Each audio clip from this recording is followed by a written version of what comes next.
પછી તો કહું છું કાલે રજા હતી ને પછી ના કાલાનું બટન દબાઈને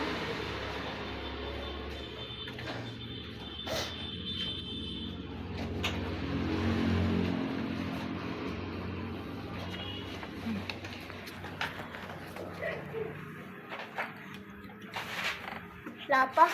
થાય પડી તો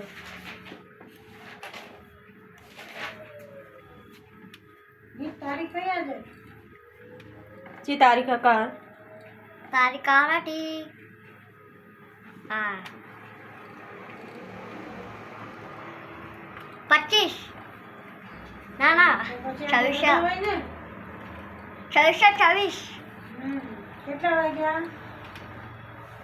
કેટલા વાગ્યા હમણાં 5 એક્ઝેક્ટ